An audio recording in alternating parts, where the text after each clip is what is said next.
이런 게 저 얘기 안 하는데 간호사들이 좋아해. 알아. 근데 여기는 안 나. 나 여기 놓지. 근데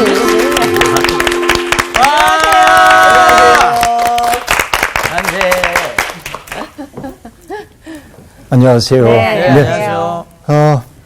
화사합니다. 네. 네, 미란 씨. 네. 어느 꽃을 제일 좋아해요? 꽃이요. 오늘 언니 동백 같아요. 그러니까. 정말? 진짜 동백 같다. 정말 그렇다. 동백꽃도 진짜 보면 정말 이쁘더라고요. 그죠? 근데 네. 제가 좋아하는 곳은 백합이에요.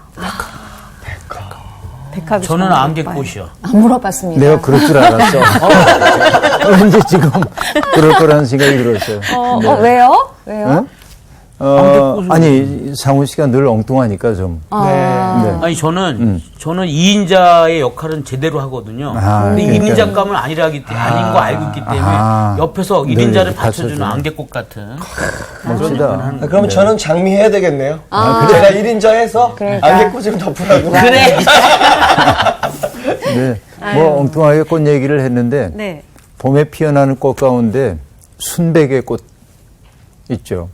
봄에 피어나는 순백의 꽃. 봄에 피는 순백? 목련. 목련. 목련. 네, 진짜. 백목련. 네, 목련. 그죠? 목련꽃이 봄을 알리지. 아주 아름답게 피잖아요. 잎조차 나지 않았는데 목련이 이렇게 피어있는 모습 보면 참 예쁘죠. 너무 예뻐요. 근데 목련이 질 때는 때가 그렇게 맞아요. 이쁘진 문제예요. 않아. 네. 바닥에 떨어지면 이제 시커멓게 변색되고 네. 발에 밟히고 그럼 별로 보기 좋지 않아요. 그래서 네. 목련 보면서 그 생각해요. 음. 시작은 참 사람이 좋은데 끝이 참 좋아야 되는데 이런 생각도 해요. 그렇지. 네. 근데 이게 이 얘기와 관련되는지 모르지만 세상에서 가장 아름다운 것이 타락하면 가장 추해 보여요. 맞아요. 그렇죠. 네. 이게 이제 인간의 삶 속에서 우리가 경험하는 진실 가운데 하나입니다.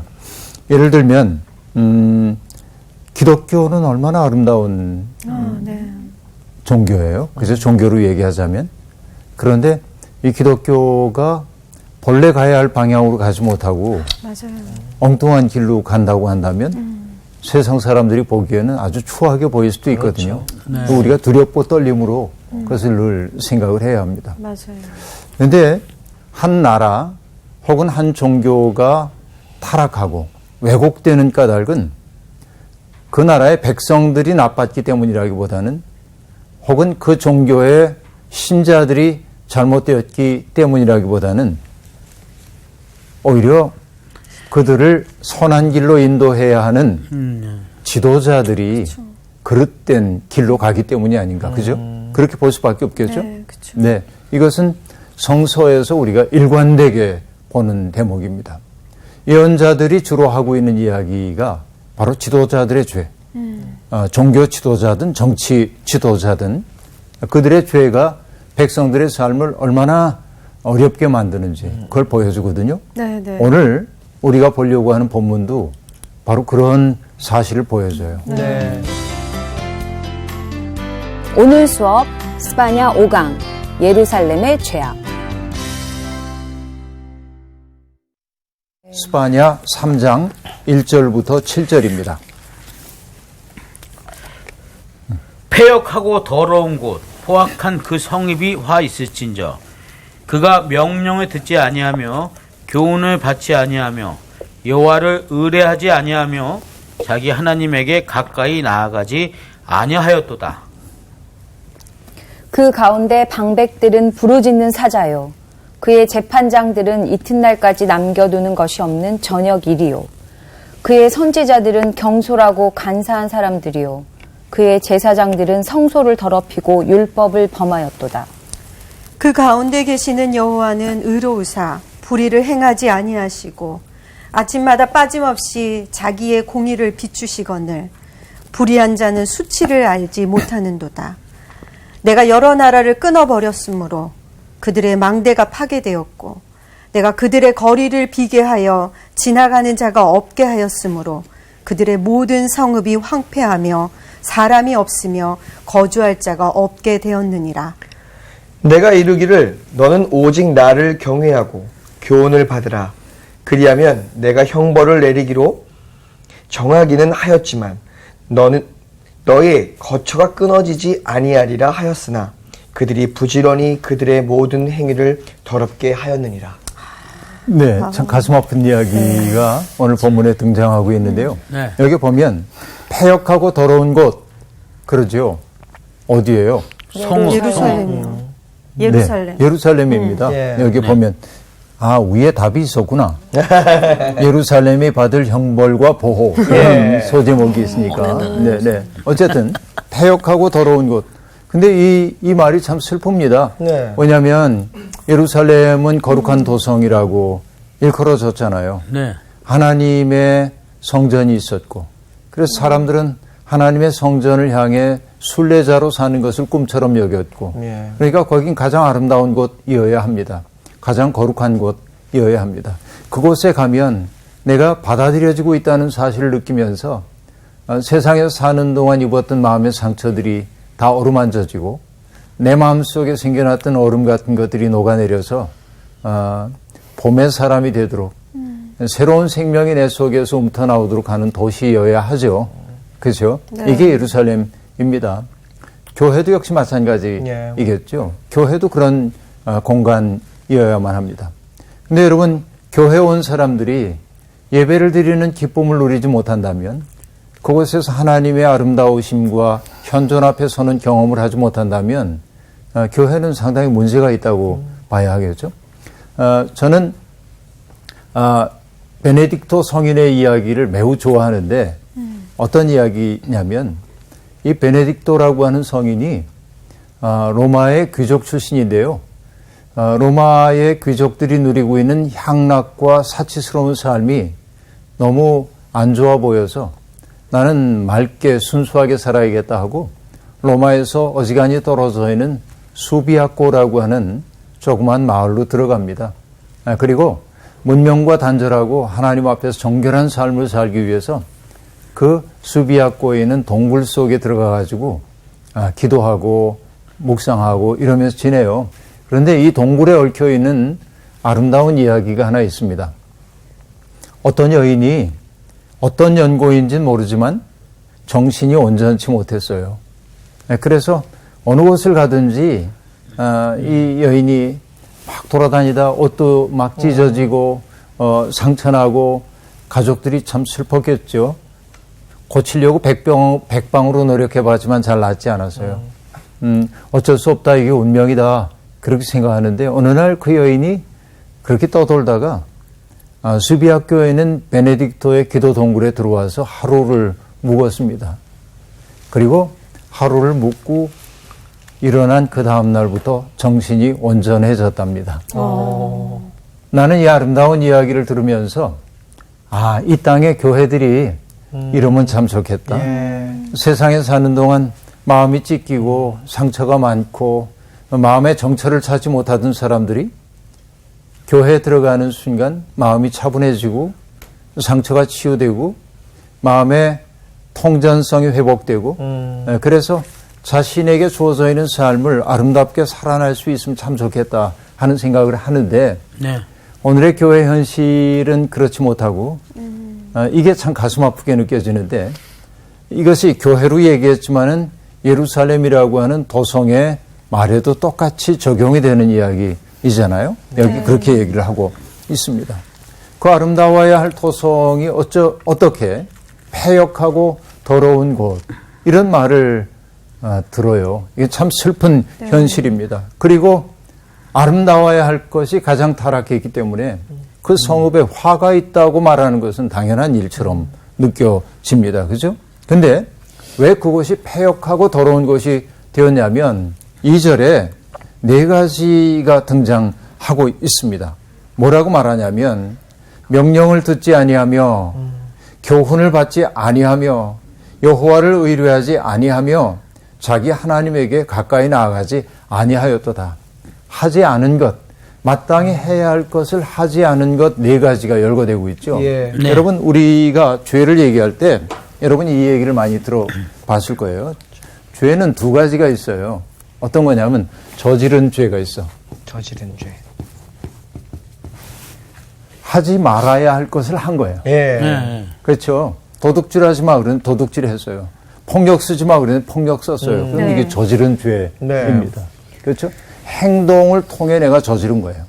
그러나 죄라고 하는 것은 여기만 있지 않아요. 법률적으로 보면 내가 구체적 죄를 저지르지 않았으면 내 마음속에 죄의 욕망이 있다고 해도 그게 죄가 되지는 않습니다. 그렇죠? 네. 그런데 성서가 우리에게 가르치는 것은 저지른 죄만 있는 것이 아니고 마땅히 해야 될 마땅히 해야 할 일을 하지 않은 죄가 있는데 예. 그 죄의 이름이 뭐냐면 태만죄야. 태만죄. 태만. 태만죄. 해야 할 걸 하지 않은 거예요. 이거는. 네. 이것은 하지 말아야 할 것을 한 거고 이거는 해야 할 것을 하지 않은 하지 거예요. 않은 죄. 누가복음에 보면 보좌의 문간에 있었던 나사로가 있습니다. 네. 그렇죠? 나사로도 세상을 떠났고 보좌도 세상을 떠났습니다. 그런데 보좌가 하나님 나라에 가지 못합니다. 그렇죠? 지옥의 구렁텅이에 빠집니다. 보좌의 죄는 뭐죠? 돌보지 않는 안 나와요. 보좌의 죄가 네. 뭔지, 그죠? 네. 성경에 안 나와. 근데 보좌가 왜 거기에 가 있을까요? 자기 집 문간에 있는 나사로를 돌보지 않은 죄입니다. 이게 중요한 거예요. 해야 할 일을 하지 않은 하지 거예요. 않은 죄. 그러니까 여러분, 많은 사람들이 나는 깨끗해. 난 이런 죄를 저지르지 않았어. 라고 말하지만 하나님이 우리에게 요구하고 있는 것이 있어요. 네. 그죠? 여러분, 가인이 아벨을 죽인 다음에 하나님이 내 동생이 어디 있냐고 하니까 내가 동생 지키는 자입니까? 맞아요. 그렇게 묻거든요. 네. 근데 하나님은 거기에 대해서 그렇다 아니다 하고 말하지 않지만 우리는 하나님의 마음을 압니다. 그래, 네. 나는 너를 내 동생을 지키는 자로 만들었어 하는 얘기죠. 그 책임, 그러니까 태만죄는 결국 뭐냐면 책임져야 할 것을 책임지지 않은 거예요. 이게 태만죄입니다. 이 태만죄는 나태한 죄라고도 얘기할 수 있는데, 그죠? 나태한 죄라고도 얘기할 수 있어요. 그러니까 이 태만죄가 발생하는 까닭이 뭔가 여기 보니까 이렇게 얘기합니다. 명령을 듣지 아니하며, 여러분 듣는다라고 하는 말 속에는 네. 순종하다라는 뜻이 담겨 있거든요. 그러니까 명령을 듣기를 거부했다고 하는 것은 뭐냐? 반역의 충동이 내 속에 있어요. 하나님의 명령을 지킬 생각이 없어요. 근데 때때로 보면 사람들은 성장해야 하는데, 여러분 나무로 얘기하자면 나무를 하나 심었습니다. 네. 그러니까 나무는 두 가지 운동을 하나 해야 해. 하나는 뭐죠? 둥치를 키워가야 하고 또 하나는 위로 올라가야 올라가죠. 합니다. 나무는 두 가지 방향성을 가지고 있죠. 그런데 나무가 자라기만 하면 나무는 무너질 수밖에 없어요. 네. 자라기만 하면. 그래서 뭐냐면 바깥의 껍질이 든든하게 지켜줘야 돼. 이걸 뭐라고 얘기하냐면 형식이에요. 형식. 형식. 필요하죠. 형식이 필요해요. 예. 그런데 형식만 있으면 안 돼. 형식주의가 되면 안 돼. 뭐예요? 내적으로 부단한 변화가 일어나야 합니다. 그 다이내믹이에요. 다이내믹한 거. 역동성이에요. 역동성. 이 두 가지가 조화를 이룰 때 건강해지는 거예요. 역동성만 있고 형식이 없으면 뭐냐면은 엉망이 되는 거예요. 그래서 우리는 아이들을 키울 때도 뭐 하냐. 여러분, 애들이 막 신명나게 놀도록 하지만은 해야 할 것과 하지 말아야 할 것을 가르쳐 줘야 돼요. 그렇죠. 형식적으로 보이는지 몰라도. 그러니까 애들 기죽이지 마 그러지만 때때로 뭐냐면 꺾어줄 수 있어야 돼요. 그 네. 의지라고 하는 것을. 이게 뭐냐면 명령이에요. 네. 그렇죠? 그러니까 하나님도 그 백성이 인간이 죄에 끌리는 속성이 있거든요. 그래서 여러분, 어떤 분은 원죄를 설명할 때, 원죄를 얘기할 때 우리와 무관하게 아담과 하와가 선악과 따먹어가지고 우리도 재수없게 원죄 속에 있어, 이렇게 얘기하는 사람들이 있으나 원죄라고 하는 말을 여러분 그렇게만 이해하면 안 되고 뭐로 보면 되냐면 아담과 하와가 그랬던 것처럼 우리 속에 있는 죄에 끌리는 속성이 우리 속에 있어요. 모든 인간 속에 속성. 죄에 이끌리고 있는 속성 같은 것들이 있단 말이죠. 왜냐하면 인간은 욕망을 가진 존재이기 때문에 그래요. 하나님이 그의 코에다가 생기를 불어넣음으로 생명이 되게 하셨는데, 생명이라고 하는 것은 욕망을 가진 인간이에요. 그러니까 욕망이라고 하는 것은 뭔가 이끌림이 있어. 결핍을 채워가려 하다 보니까 나쁜 것에 이끌리는 속성이 있어. 우리도 어쩔 수 없는. 이거 인정해야 돼. 그러니까 여러분, 여기에는 뭐, 상훈 씨나, 여기 나훈 씨나 참 착한 사람들이지만 이분들 속에 악에 이끌리는 요소가 전혀 없다고 말할 수가 없어요. 네. 어떤 경우에도. 이게 인간이 어쩔 수 없는. 그렇기 때문에 우리가 은혜 앞에 우리 자신을 자꾸 세워야 하는 까닭이 악에게 이끌리기보다는 선에게 이끌려야 하기 때문에 그래요. 네. 그러니까 우리는 때때로 명령이 나를 불편하게 만들 수도 있으나 그 명령에 순종해야 사람 꼴이 돼. 네. 근데 여긴 뭐라고 말했냐면 명령을 듣지 아니하며 또 교훈을 받지 아니하며라고 말합니다. 여기 교훈이라는 게 징계이고 교정이에요. 그렇죠? 내가 잘못된 것을 누군가가 깨우쳐줘야 하잖아요. 그래서 그걸 뭐라고 하냐면 질정 그러거든요. 질정. 그런 말 들어봤죠? 네. 이렇게 이렇게 이게 이제 질자인데 꾸짖는 거야.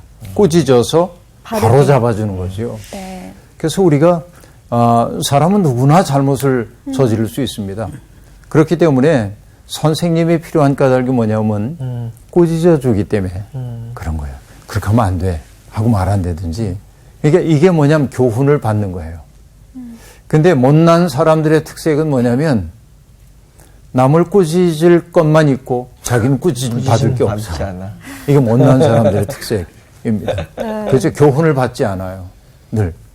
여기 또 얘기합니다. 여호와를 의뢰하지 아니하며라고 말합니다. 여호와를 의뢰하지 않으면 누구 의뢰하는 거예요? 자기. 네. 자기의 욕망을 하나님처럼 섬기며 살고 있는 거죠. 그 다음에 뭐라고 얘기합니까? 하나님에게 가까이 나아가지 아니하니라 하고 말합니다. 여러분, 제가 이 얘기 늘 했는데 가까이 나아간다고 하는 건 뭐죠? 누군가와 가까이 있다고 하는 것은 친해지는 거예요. 친해지는 거예요. 친밀함이에요, 그게. 그 친밀함의 다른 이름이 사랑입니다. 사랑하면 가까워져요. 예, 맞아요. 여러분, 사랑하는 사람은 마주봅니다. 그죠? 저는 이제 좀 나이가 들어서 그런지 몰라도 젊은이들이 사랑스러운 눈빛으로 서로를 바라보는 걸 보면 참 좋다. 그러거든요. 요즘 젊은이들의 그런 눈빛 발견하는 게 하긴 뭐 젊은이들 모이는데 잘 안 가니까 볼 일이 별로 없긴 하지만 도처에 길거리에서도 많이 있죠. 길거리에서. 신호등 대기하고 있다가 네. 둘이 마주보고 있는. 그렇게 마주보는 거 보면 참 이쁘죠. 네, 장소를 불문하고 많이 근데 있더라고요. 우리 선생님 얘기하시는 그런 눈빛 말고 네. 진짜 정말 사랑해서 바라보는 그 눈빛을 얘기하시는 것 같아. 근데 그런 눈빛을 얘기하는 거 아닐까요? 그 눈빛 얘기하는 거예요. 남녀가 그러면 둘이 이렇게 마주보고 있는데 사랑하는 눈빛 아닐까요? 네. 근데 이게 이상하게 그 죄라고 하는 게 우리 속에 들어오면 네. 마주 보질 못해요. 회피하죠. 이렇게 등 돌리게 되죠. 그렇잖아요. 그래서 어느 신학자는 얘기합니다. 사랑은 끌리는 힘이고 죄라고 하는 건 밀어내는 힘이야. 그래서 그것을 밀어내는 힘이 청력인데 잡아당기는 게 인력이고 청력을 사약적 용어로 얘기하면 소외시키는 힘이야. 멀어지게 만들어. 죄라고 하는 게. 그렇잖아요. 그러니까 여기에 이제 그 하나님께 가까이 나가지 않는다는 것은 뭐냐면 하나님과의 사랑의 관계를 의도적으로 포기하는 것이라고 볼 수 있습니다. 그러니까 왜 하나님과의 사랑의 관계를 맺지 않냐면 하나님이 내 욕망을 이루는 일에 제동을 자꾸 건다고 생각하기 때문에 그래요. 하나님 불편해. 하나님이. 그러니까 가까이 안 가. 그래서 마땅히 해야 할 것을 하지 않고 이렇게 하다 보니까 결국 뭐냐면 태만죄 속에 굳건히 빠지게 되어 있고 그 결과 뭐라고 얘기합니까? 패역하고 더러운 것이 되었다. 이게 예루살렘에 내려진 하나의 이 아주 슬픈 진실입니다.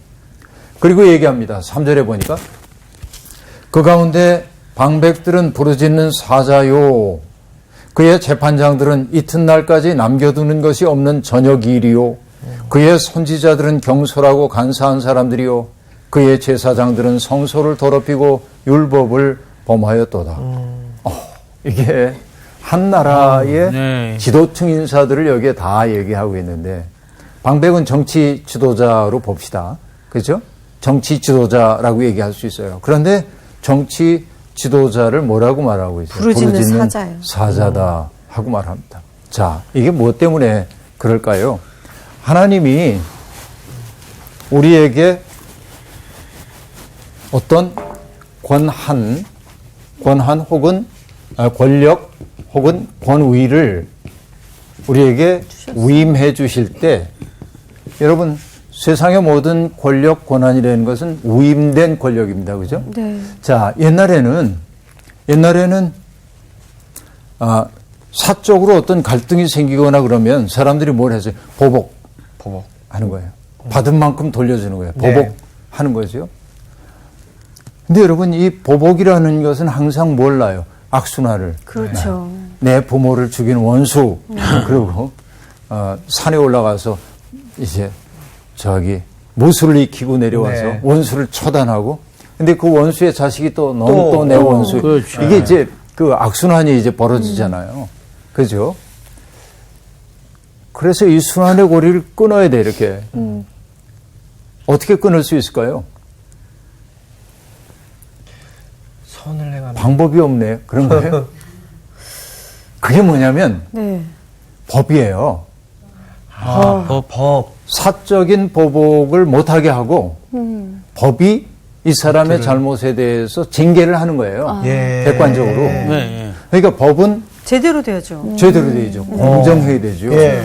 그러니까 여기 권력이라고 하는 게 우리를 대신해서 정의를 세워주세요. 그렇죠. 우리를 대신해서 세상을 공평하게 만들어주세요. 그래서 우리가 가져야 할 권한을 그들에게 위임해 준 거죠. 그렇죠.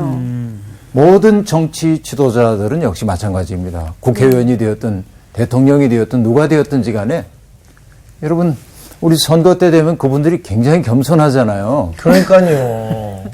정말 세상에 선거 때 그렇게 세상에. 겸손한 그렇게 그렇게 착한 겸손할 사람이 수 없죠. 없어요. 그렇죠. 근데 그 겸손한 분들이 권력의 자리에 가면 좀 달라지잖아요. 참 묘한 이치입니다. 이게 왜 그러죠? 왜 그렇죠? 근데 자리가. 자, 이건 위임받은 권한이에요. 예. 그러니까 그들이 해야 할 일은 뭐냐면 위임된 권력을 가지고 공의를 세워야 하는 겁니다. 그런데 이 방백들의 문제는 뭐냐면 이 권한 혹은 권력 권위를 가지고 자기 일속 차리는 일에 다 활용한 거예요. 맞아요. 그것을 뭐라고 표현했어요? 부르짖는 사자. 사자. 자기 배부르게. 응, 부르짖는 사자. 이게 정치의 타락을 보여줘요. 갑자기 응, 막 흥분이 되네요. 흥분되죠. 막 분노가 막 일으키면서 화가 나요. 분노를 예. 잠재우세요. 워. 법을 갖고 옵시다. 법을. 그 다음에 재판장도 똑같은 거죠. 맞아요. 금방 얘기한 거하고 똑같아요. 네. 재판장은 네. 저녁 일이라. 저녁 일이 참. 이튿날까지 남겨두는 두는 것이 그러니까 없는. 저녁 일이라고 하는 건 뭐야? 이튿날까지 남겨두는 것이 없는 저녁 일이요 하고 말하는데, 그러니까 뇌물 받고 재판을 굽게 만들고 그렇죠. 그래서 이 재판이라고 하는 게 여러분 우리가 정의의 여신 그동안 많이 얘기를 했습니다만 정의의 여신 법원 앞에 가면 정의의 여신 예. 동상이 서 있는데 한쪽 눈 가리잖아요. 그렇죠. 눈을 가리고 한쪽에는 저울을 들고 한 손에는 칼을 들잖아요. 왜 눈을 가렸을까요? 누군지 공평하게 하려고. 판단하지 않게. 상훈 씨 내가 아는 사람이잖아. 그러니까 편 들어줘야지. 이건 재판 그렇게 하면 안 된다는 거죠. 그러니까 이 사람이 돈 있는 사람, 힘 있는 사람이라고 해가지고 그럴 수도 있지 넘어가면 안 된다. 그 얘기죠. 그렇죠. 또 가난한 사람이라고 가난하다고 법률 어기면 안 되잖아요. 그러니까 그거 지켜야지. 근데 가난한 사람들의 어려움들을 돌보기 위해서 하나님은 정의라고 하는 것도 얘기했지만 공의로움도 얘기하죠. 맞네요. 그러니까 재판관들이 해야 하는 것은 뭐냐? 정의를 세우는 일이어야 하는데 정의를 세우지 않고 자기 이익을 위해 뇌물을 받고 재판을 굽게 해요. 그렇죠. 그렇게 되면 뭐예요? 세상이 신뢰가 무너져요. 예, 맞아요. 이렇게 마땅히 세상의 기초를 탁 잡아줘야 할 사람들이 자기의 이익을 위해 권력을 남용하게 될 때 사람들은 믿을 건 나밖에 없어. 맞아요. 그렇죠. 믿을 건 나밖에 없어. 세상에 믿을 인간 하나도 없어. 이렇게 되면 뭐가 돼요? 만인의 만인에 대한 투쟁. 그렇죠. 이렇게 될 수밖에 없죠. 네. 이게 정말 서야 할 사람들이 서지 못할 때 벌어지는 일이에요. 그 다음에 가슴 아픈 건 여기에 있어요. 선지자들은 경솔하고 간사해. 아이고. 참 기가 막힙니다. 선지자들은 뭐 해야 합니까? 눈이 불꽃 같아야 되잖아요. 네. 세상의 이면을 꿰뚫어 보고 때때로 잘못된 것에 대해서 냉엄하게 잘못을 지적하고 그죠? 그리고 상처 입은 백성들은 따뜻하게 감싸 안아가는 것이 네. 그래서 정말 떠돌고 있는 우리의 영혼의 중심을 탁 잡아주는 사람이어야 하는데 경박하고 간사해. 맞지? 여러분 이런 헛된 종교인들 여러분 종교인들이 바로 서야 이게 역사가 바로 가는데 예. 오늘의 이제 우리 종교인으로 부름받은 사람들 생각해 보는 거죠. 스스로. 나 자신 포함해서 내가 바로 섰나? 그죠? 그래서 정말 경박은 면해야 할 것 같아요. 경박. 그 다음에 간사하면 안 돼요. 종교인들은 간사하면 안 됩니다. 간사하다는 것은 뭐죠? 안의 진실과 밖의 진실이 달라. 네? 그러니까 남의 비유 맞추기 위해서 간사한 말을 하는 거죠. 그러면 안 됩니다. 그죠? 그래서 여러분, 그 에드워드 사이드라고 하는 학자가 있는데 오리엔탈리즘이라는 유명한 책을 쓴 분인데 그분이 지식인에 대한 이야기에서 뭐라고 말하냐면 이렇게 말합니다. 지식인이 자기의 말을 듣는 유력한 청중을 의식하여 말을 왜곡하는 순간 그는 지식인이 아니라. 그렇죠. 이 지식인의 자리에 목사를 넣어보자고요. 목사가 자기 교회에 있는 유력한 어떤 사람을 염두에 두고 마땅히 해야 할 말을 하지 않는다든지 왜곡한다든지 그럼 그는 목사가 아니야. 이 에드워드 사이드의 지식인론에 의하면 그런 거예요. 네. 그러나 현실은 어떠합니까? 힘있고 유력한 사람들의 비위를 맞추기 위해 복음을 왜곡하는 일들이 번번이 벌어지기도 합니다. 네. 이게 슬픈 현실이죠. 그렇게 되면 종교조차 이 불의한 세상을 바로잡을 힘이 없으면 그 나라는 희망이 없다. 그렇게 말할 수밖에 없어요. 근데 여기 또 제사장 얘기가 또 등장하는데 제사장은 뭘 하는 사람입니까? 거룩을 지켜내는 사람이잖아요. 예. 사람들을 거룩한 삶으로 인도해야 되잖아요. 그러니까 경계라고 하는 게 있어. 제사장이 지켜야 하는 것은 이 경계인데 경계라고 하는 것은 뭐냐? 사람들을 더럽게 만드는 것들로부터 사람들을 지켜내기 위한 경계. 지켜내줘야지. 자, 이건 하지 말아야 합니다. 요걸 해야 합니다. 이게 제사장이 해야 하는 일이에요. 경계, 더럽힘과 관련이 돼 있습니다. 그렇죠? 거룩이라고 하는 것은 뭐냐면 우리를 오염시킬 수 있는 것으로부터 우리를 구별하는 게 거룩함이에요. 그러니까 제사장은 그런 역할을 해야 하는데 그들이 뭐예요? 성소를 더럽혔다. 예. 성소를 더럽혔어. 그리고 율법을 범하였도다. 하나님의 말씀을 범했다고 얘기를 하고 있습니다. 전심전력을 기울여야 할 율법을 대수롭지 않게 여기게 된 겁니다. 그런데 여기에 네 부류의 사람들이 등장했습니다. 누구누구였죠? 방백, 네. 재판장, 선지자, 선지자, 제사장. 제사장. 그들이 뭐냐면 지도자. 지도자들 아니에요? 최고 지도자들이죠. 그들을 한 묶음으로 묶어놓은 까닭이 뭐냐. 그들이 그렇게 살 수 있었던 것은 그들이 불의의 연대를 맺었기 때문에 가능한 겁니다. 그렇죠. 예, 예. 어느 한쪽이라도 노하고 얘기하면 그렇게 못합니다. 그렇죠. 그런데 그들이 좋은 게 좋은 거지 뭐. 그러고 간 거야. 근데 여러분 제가 담임하고 있는 교회에서 제 전임자였던 목사님이 우리 교인들한테 수십 년 동안 귀가 닳도록 하셨던 말씀이 뭐냐면 좋은 게 좋은 게 아니라 옳은 게 좋은 거다. 이 말씀을 귀가 닳도록 하셨어요. 예. 좋은 게 좋은 게 아니야. 옳은 게 좋은 거지. 그 얘기죠. 근데 이들은 뭐냐면 불의의 연대를 통해 서로를 이렇게 북돋아주는 거예요. 종교인들은 이 정치인들, 재판관들에게 잘하십니다, 잘하십니다 하고 그들은 종교인들에게 또 특권을 주고 권한을 주고 그래서 서로가 불의의 연대를 형성함으로 나라 전체를 폐역하고 더러운 것으로 만들어 놓고 말았다. 참 슬픈 일입니다. 그래서 여러분 가끔은 예언자들 등장해야 되는데요. 제가 4세기의 위대한 교부인 요한 크리소스토무스라는 사람에 대한 이야기를 전에 한 번 한 적이 있어요. 여러분들에게. 이분은 황금이비로 알려져 있어요. 설교를 워낙 잘했기 때문에. 그러니까 옛날에는 그냥 설교만 잘한 분으로 생각을 했어요. 근데 이분의 글을 읽고 그러다가 가슴이 뜨거워졌어요. 왜냐하면 예언자야, 이 사람은. 콘스탄티노플의 대주교였었는데 콘스탄티노플의 황제가 있잖아요. 동로마 시대. 네. 거기에 이 크리소스토무스가 총대주교였던 시절에 황제의 부인 이름이 에브독시아입니다. 에브독시아. 교회를 잘 나오던 분이에요. 유력자입니다. 네. 그런데 사치스러워. 이 사람이 사치스럽고 허영과 불의를 일삼아요.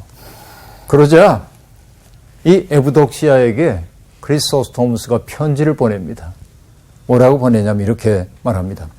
만약 하나님께서 당신에게 황후의 권세를 주었다면 그것은 정의를 세우라고 주었을 것입니다. 인간은 흙과 재, 풀과 먼지에 불과하고 인생 또한 그림자와 연기 그리고 한바탕 꿈에 지나지 않듯이 황제도 그와 같습니다. 여러분 이 지엄한 황제의 권력 앞에서 지금 이 종교 지도자가 하는 말이야. 황제의 지위 영원할 것 같아. 아니야. 그건 티끌과 재에 불과한 거야. 이렇게 얘기해요. 그 다음에 이렇게 얘기합니다. 그러니 이제 절망에 빠져있는 이들에게 더 이상 고통과 불행을 지우지 마십시오. 당신은 포도밭과 무화과밭, 기름과 돈, 그리고 권력을 가지고 무덤에 내려갈 수 있을 거라 생각하십니까? 이렇게. 야, 더 무섭다. 무섭죠? 네. 그래서 미움을 받아요. 귀양 가서 죽어요. 크리소스토무스가. 그러니까 권력에 저항하는 사람들은 이렇게 대가를 치른단 말이죠. 그러나 그가 하나님의 사람이었기 때문에 네. 해야 할 말 안 하고 갈 수가 없는 거예요. 네. 이게 참된 예언자이고 종교인이라고 말할 수 있겠죠. 근데 문제는 뭐냐? 이렇게 교훈을 받지 않을 때 벌어지는 일들이 5절부터 등장하는데 자, 5절 성호 씨 크게 한번 읽어주세요. 네. 그 가운데에 계시는 여호와는 의로우사 불의를 행하지 아니하시고 아침마다 빠짐없이 자기의 공의를 비추시거늘 불의한 자는 수치를 알지 못하는도다. 자, 여기서 중요한 게 뭐냐면 그렇게 패역하고 더러운 도성인데 그래서 하나님이 안 계신 것처럼 보여요. 그러나 하나님은 바로 그곳에 계시다. 그 얘기예요. 그러니까 우리가 살고 있는 일상의 삶의 자리는 하나님이 머무시는 곳이라는 거예요. 지금 예언자가 우리에게 들려주는 게 그런 것이죠. 그래서 민수기 35장에도 보면 제가 성경에서 매우 중요하게 여기는 구절인데 이렇게 말합니다. 너희는 너희가 거주하는 땅, 곧 내가 거주하는 땅을 더럽히지 말라. 나 여호와는 이스라엘 자손 중에 있음이니라 라고 말합니다. 오늘 내가 살고 있는 이 땅이 결국 뭐냐면 하나님이 거주하는 땅이래요.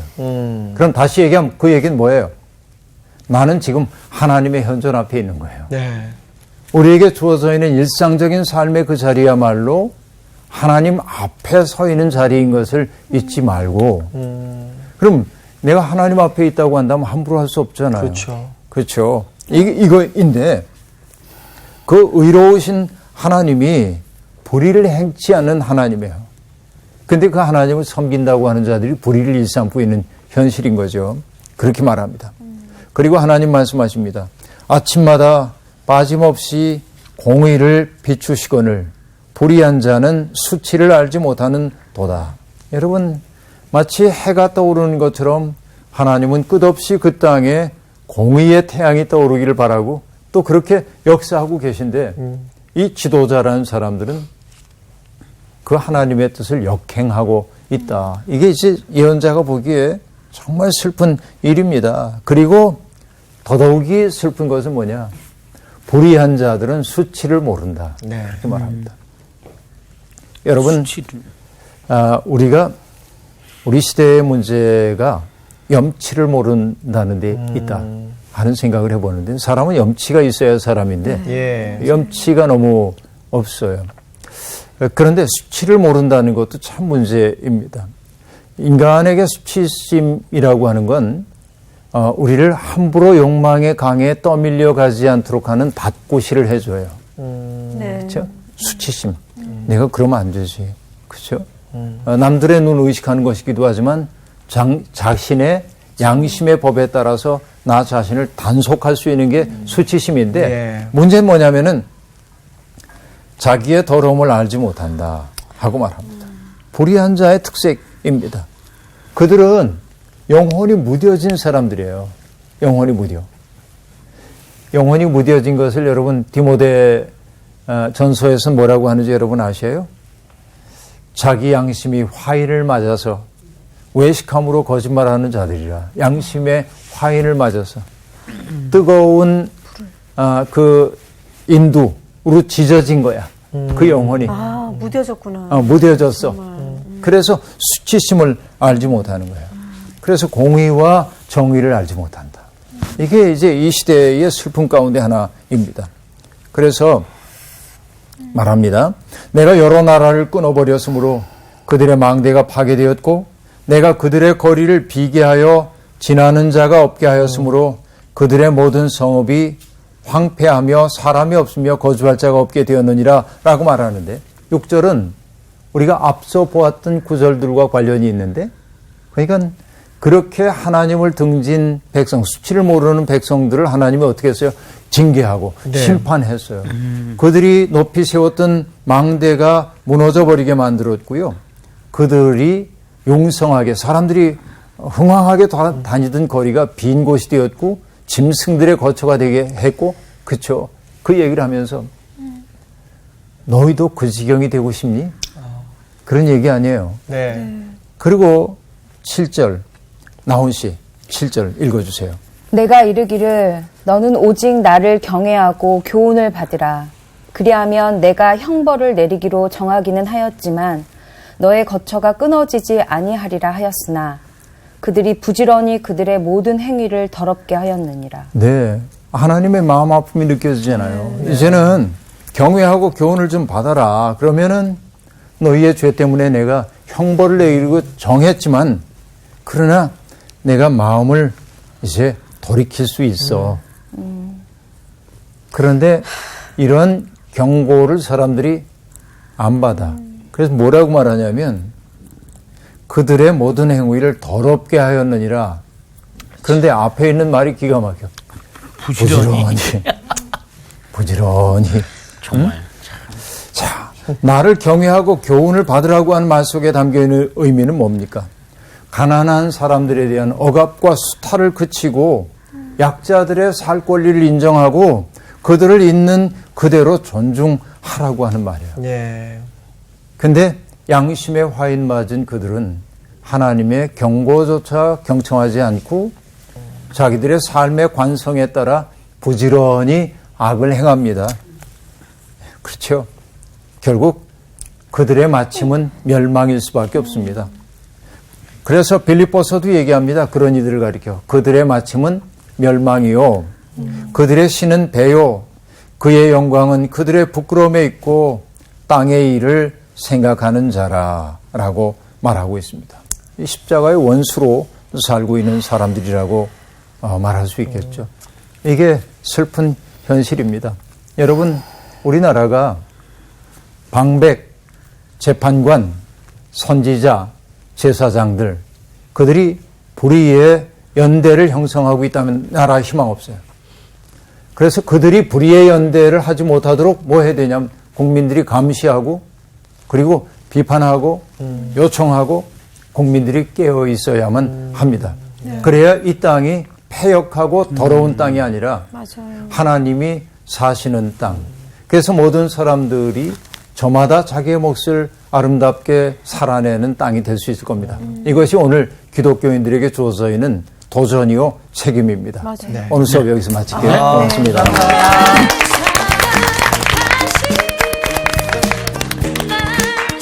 선생님이 지금 말씀한 이런 어떤 방백 제사장, 선지자 이분들이 정말 공의와 그 진짜 공의와 정의를 잘 살필 수 있게 하는 방법 중에 하나가 진짜 선생님 말씀한 대로 우리가 깨어 있어야 돼. 맞아요. 우리가 깨어 있어서 제대로 보고 제대로 감시하면서 이렇게 얘기할 수 있어야 되는데 우리가 좋은 게 좋은 거야라고 우리가 물들어 있으면 그게 안 보이는 거야. 맞아요. 남일이 아니야. 저도 아까 그 여기 위에 지도자들 중에 한 부류라도 자기가 이야기했던 공의를 세우려 했으면 저렇게 일어나지 않았다라고 했던 게 저희한테 굉장히 탁 박히네요. 내가 그렇게 해야 되겠구나. 나라도 공의를 세워야겠구나. 라는 생각이 드네요. 갑자기 그 제 제자 녀석이 저한테 그런 질문을 하더라고. 제가 가는 길이 옳은 길입니까? 맞는 길입니까? 이렇게 물어보는 거예요. 네. 네가 가는 길이 옳은 길인지 그런 길인지 내가 모르겠다. 단 하나님이 같이 하는 길이라면 옳은 길이다. 얘기는 했거든요. 이 마찬가지 같아요. 이런 일들이 벌어지는 게 하나님하고 관계가 지금 끊어져가지고 하나님과 같이 하지 않으니까 맞아요. 이런 일들이 벌어지는 거 아닙니까? 예? 그러니까 정말 우리는 옳은 길로 가야 될 것 같아요. 아까도 얘기하셨던. 예? 예. 그러니까 우리가 똑바로 살자는 얘기죠? 맞아요. 그렇죠. 맞아요. 알겠어요. 이번 주 퀴즈입니다. 세례 요한의 탄생을 전한 하나님의 천사는 누구인가요? 1번 가브리엘, 2번 미가엘, 3번 사가랴. 정답을 아시는 분은 CBS 성서학당 홈페이지에 정답을 올려주시거나 우편으로 보내주시면 됩니다. 선정되신 분들에게는 하나님의 말씀을 전 세계에 보급하는 대한성서공회에서 성경 통독을 위한 최고의 자습서 성경 2.0, 세상을 바꾸는 복음 매거진 크리스채너티 투데이 1년 정기 구독권, 성서학당 선생님들의 저서 중 하나를 드립니다.